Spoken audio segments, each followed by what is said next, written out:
Today on Public Eye News, the Michigan State Police disarm a bomb in Chippewa County, and later, a new candidate enters the Wisconsin gubernatorial race. I will have your weather report for the next couple of days, and later, Colin Morrison will have today's sports breakdown. I'm Luke Niddle. And I'm Emma Rotz. This is Public Eye News.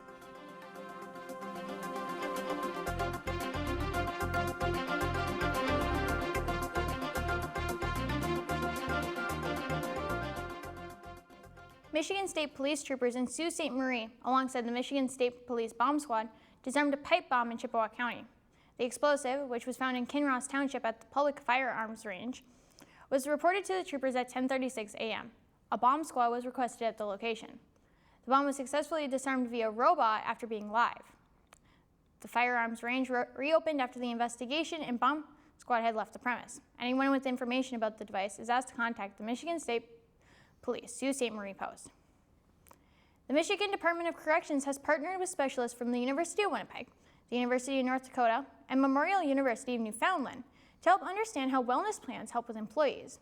The study, referred to as Roadmap to Elevate and Advance Correctional Health, or REACH, is a multi-year study launched in September 8th, with initial data collection beginning. Correctional officers are reported to have more cases of post-traumatic stress disorder and other mental illnesses. The study is going to hopefully reduce those numbers. After the 3-year study, individuals will be interviewed to see what has changed well-being-wise. The Michigan Department of Health and Human Services has found a significant decrease in opioid-related effects and deaths through harm reduction programs. Notable findings in the MDHHS study include reduced emergency visits, lower hospitalizations overall, and a drop in hepatitis C cases. The main factor in harm reduction is through a substance called naloxone, the main ingredient in drugs such as Narcan.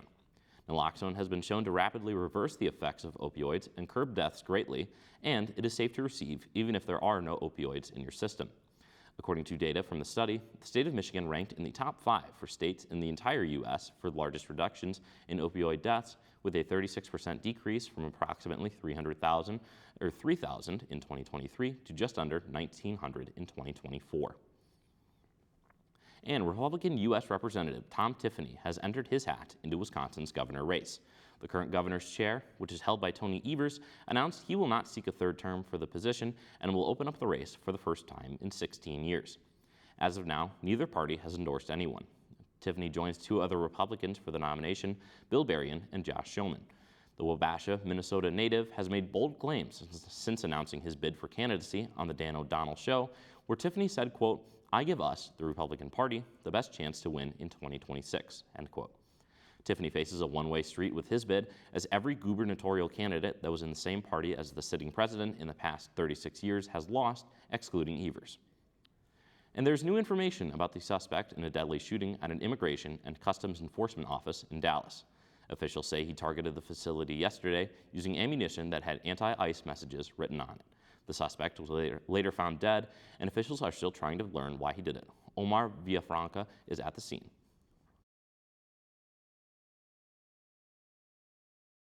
Department of Homeland Security officials say a sniper perched himself on a rooftop and opened fire on an ICE field office in Dallas early Wednesday morning. This woman captured the shots while on a video call nearby. Officials say the gunman shot 3 detainees in a van just outside the building, killing 1. No ICE agents were injured. Acting ICE Director Todd Lyons.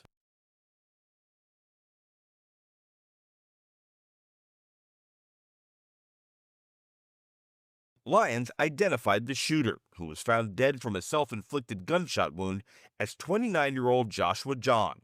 Court records in Texas show he pleaded guilty in 2016 on a narcotics charge involving marijuana. Law enforcement was seen scouring homes in North Texas and Oklahoma linked to the gunman. The FBI pointed to a possible motive.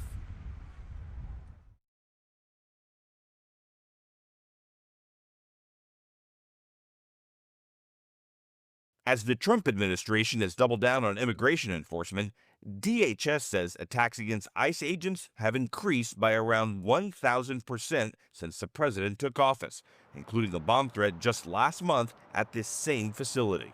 This violence may also have a chilling effect on immigrants who are pursuing legal status.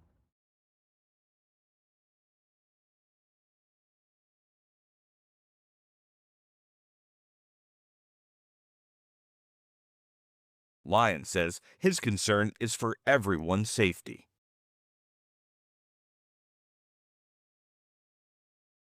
We don't know the victims' names yet, but the Mexican consulate says one of the victims who was injured was a Mexican citizen. In a social media post, DHS Secretary Kristi Noem ordered increased security at ICE facilities and detention centers nationwide.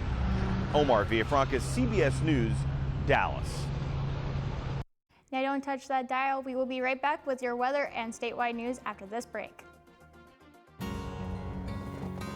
I'm Jimmy Gretzinger, and it's time for Michigan Out of Doors. It's a real treat anytime we can take somebody down this waterway.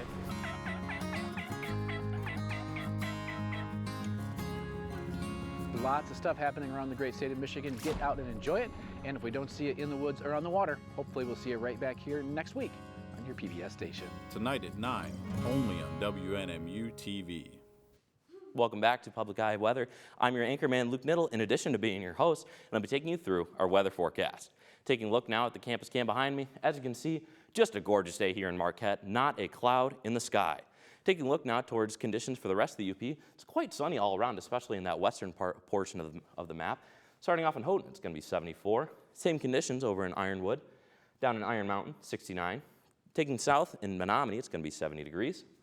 Taking a look at the eastern side of our board, in Escanaba, it's going to be 66 degrees. In Manistee, those clouds start to appear again. Sun peaks out just a little bit at 64. Sault Ste. Marie, fully cloudy at 62. And back in our lovely Marquette, 72 and sunny. Taking a closer detailed look into those current conditions, our winds are going to be northwest at 5 miles an hour, and our barometric pressure is 29.89 inches and falling. Taking a look towards tonight, it's going to be mostly cloudy skies are going to appear just a little bit with a low of 55, winds southwest at 10 miles an hour, and our moon phase, if you can see it through the clouds, is going to be a waxing crescent. Tomorrow, it's going to be mostly cloudy again with a high of 60, low 49, a little chilly outside, and winds northeast at 10 miles an hour. And taking a gander at the rest of the weekend, heading into next week, Saturday, high of 74, low of 54, and that beautiful, gorgeous sun is going to extend. Sunday, high of 72, low of 55, and on Monday, nearly the same conditions, high of 70, low of 55. That's all I have for weather. Back to Emma at the desk. Thanks for that weather update, Luke. Looks like sunny skies are in our sights. Now onto some statewide news. Michigan's jobless rate has decreased in all 18 labor markets since August. The median employment rate ranged from 4.3 to 6.9%. The area that had the most impact of unemployment was the Detroit, Warren, Dearborn area, with that area having the most decrease in unemployment was 1.4%. Both the Flint and Saginaw areas saw an increase in unemployment by 0.6% during the year. In 10 out of the 15 metro areas, non-farm employment rose by 0.3%. The Upper Peninsula and Northeast Lower Michigan labor markets were the only two labor markets to show employment growth. And recipients of the Make It in Michigan grant program have been announced. The program is led by the Michigan Office of Future Mobility and Electrification, or OFME. OFME partnered with the Centropolis Accelerator at Lawrence Technological University. The projects received a combined $2 million. The Make It in Michigan program was designed to help strengthen Michigan's leadership in manufacturing, defense, and mobility. Some of the projects include Baker Engineering LLC, Cobra Moto, and Orb Aerospace. Each company was awarded $100,000 to help with expenses related to their project. And CBS News has learned federal prosecutors are close to making a decision on whether to seek an indictment against former FBI Director James Comey. It comes as President Trump has publicly called on his Attorney General to look into Comey as a key deadline nears. Natalie Brand has the details. Really bad things. He was a terrible person, did terrible things. For years, President Trump has clashed with former FBI Director James Comey, who he fired during his first term. Clapper and Comey and that whole group of criminals, they're criminals, and they made it very tough. You know, they did the fake Russia witch hunt that lasted for 2 years. Multiple sources tell CBS News federal prosecutors are now considering bringing a case against Comey before a grand jury. There are reports they're looking into charging him with lying to Congress when he testified in 2020 about the FBI's investigation into Russian interference in the 2016 presidential election. I stand by what the testimony you summarized that I gave in May of 2017. The 5-year statute of limitations runs out Tuesday, and just days ago, President Trump publicly urged Attorney General Pam Bondi to look into Comey and other political opponents. He posted on social media, "Justice must be served now."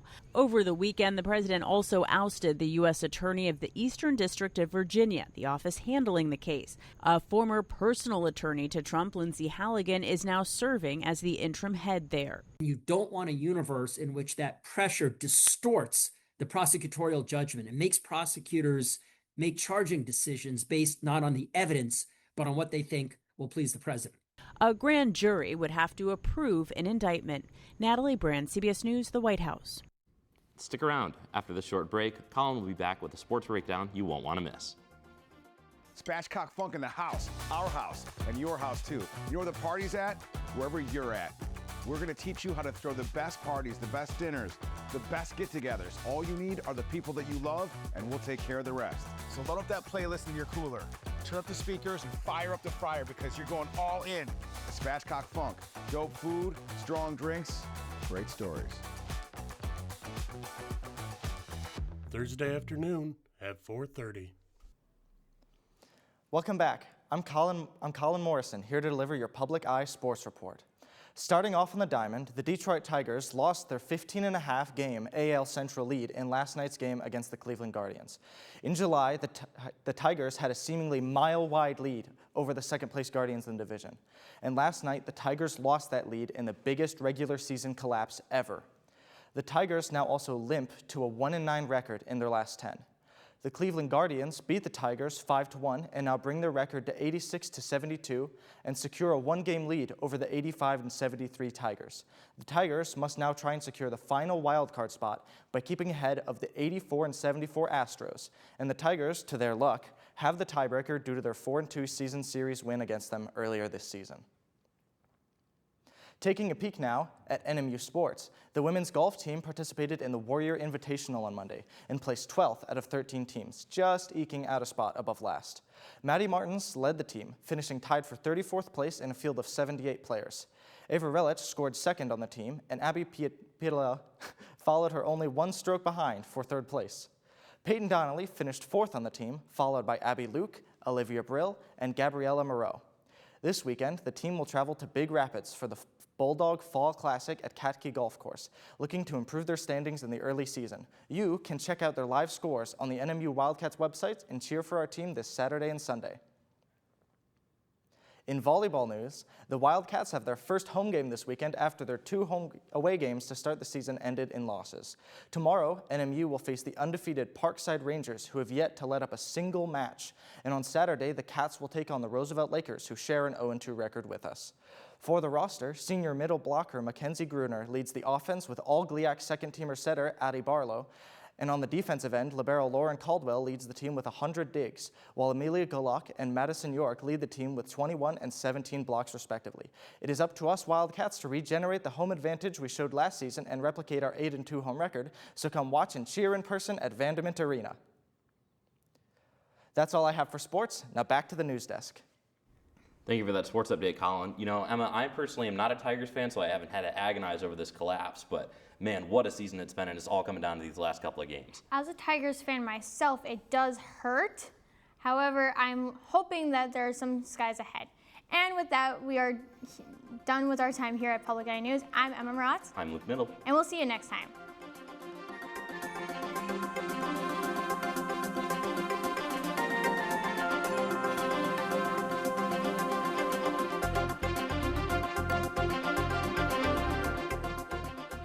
The preceding program was produced by WNMU-TV, Northern Michigan University Public Television, in studios located in Elizabeth and Edgar Hardin Hall.